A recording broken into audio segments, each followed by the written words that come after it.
बैकुंठ चतुर्दशी क्यों मनाई जाती है, चलिए जानते हैं। बैकुंठ चतुर्दशी का हिंदू धर्म में विशेष महत्व है। ये साल में एक ऐसा दिन है जब भगवान विष्णु और भगवान शिव की आराधना एक साथ की जाती है। कई मान्यता के अनुसार इस दिन जो व्यक्ति भगवान शिव और भगवान विष्णु की पूजा पूरे विधि विधान से करते हैं उन्हें मोक्ष की प्राप्ति होती है। बैकुंठ चतुर्दशी का व्रत कब है? बैकुंठ धाम स्वर्ग के समान बताया जाता है। भगवान विष्णु और माता लक्ष्मी का निवास स्थान है। बैकुंठ चतुर्दशी का व्रत विधि विधान से करने से भगवान विष्णु प्रसन्न होकर सभी मनोकामना पूर्ण करते हैं। बैकुंठ चतुर्थी का व्रत साल में एक बार आता है। बैकुंठ चतुर्दशी का व्रत इस साल नवंबर 14 को मनाया जाएगा। दशी के अवसर पर मुख्य 3 कथाएं प्रचलित हैं, चलिए देखते हैं। बैकुंठ चतुर्दशी की पौराणिक कथा के अनुसार एक बार की बात है कि नारद जी पृथ्वी लोक से घूम कर बैकुंठ जा रहे थे।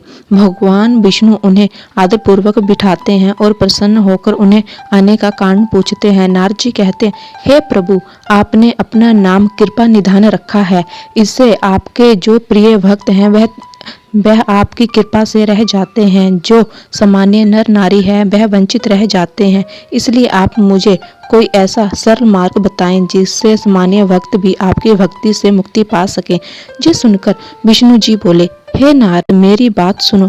कार्तिक शुक्ल पक्ष की चतुर्दशी को जो भी नर नारी व्रत का पालन करेगा और श्रद्धा भक्ति से मेरी पूजा अर्चना करेगा उनके लिए स्वर्ग के द्वार हमेशा के लिए खुले रहेंगे।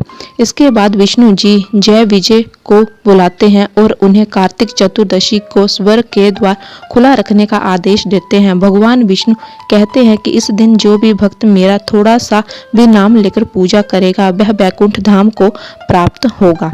एक और पौराणिक मान्यता के अनुसार एक बार भगवान विष्णु महादेव का पूजन करने के लिए काशी आए। वहां मणिकर्णिका घाट पर स्नान करके उन्होंने 1000 स्वर्ण कमल पुष्पों से भगवान शिव का पूजन करने का संकल्प किया। अभिषेक के बाद जब वे पूजन करने लगे तो शिवजी ने उनकी भक्ति की परीक्षा लेने के लिए एक पुष्प कम कर दिया।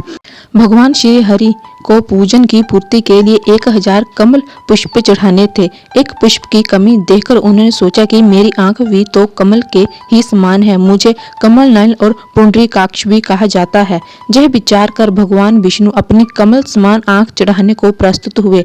भगवान विष्णु की इस अगाम भक्ति से प्रसन्न होकर महादेव प्रकट हुए और बोले, हे विष्णु, तुम्हारे समान संसार में दूसरा कोई भक्त नहीं है। आज की यह कार्तिक शुक्ल चतुर्दशी अब बैकुंठ चतुर्दशी कहलाएगी और इस दिन व्रत पूर्वक जो पहले आपका पूजन करेगा उसे बैकुंठ लोक की प्राप्ति होगी। भगवान शिव ने इसी बैकुंठ चतुर्दशी को करोड़ों सूर्यों की कांति के समान वाला सुदर्शन चक्र विष्णु जी को प्रदान किया। शिव जी तथा विष्णु जी कहते हैं कि इस दिन स्वर्ग के द्वार खुले रहेंगे। मृत्यु लोक में रहने वाला कोई भी व्यक्ति इस व्रत को कर सकता है, वह अपना स्थान वैकुंठ धाम में सुनिश्चित करेगा। एक और कथा के अनुसार धनेश्वर नामक एक ब्राह्मण था जो बहुत बुरे कार्य करता था। उसने कई पाप कर रखे थे।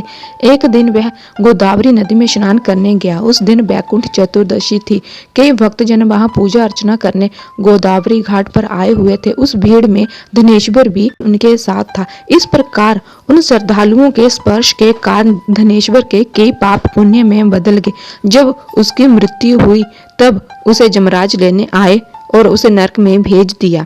तब भगवान विष्णु ने कहा, यह बहुत पापी है, पर इसने बैकुंठ चतुर्दशी के दिन गोदावरी स्नान किया और श्रद्धालुओं के पुण्य के कारण इसके सभी पाप नष्ट हो गए, इसलिए इसे बैकुंठ धाम मिलेगा। अतः धनेश्वर को बैकुंठ धाम की प्राप्ति हुई। उम्मीद है वीडियो अच्छी लगी होगी और वीडियो के लिए लाइक सब्सक्राइब जरूर करें।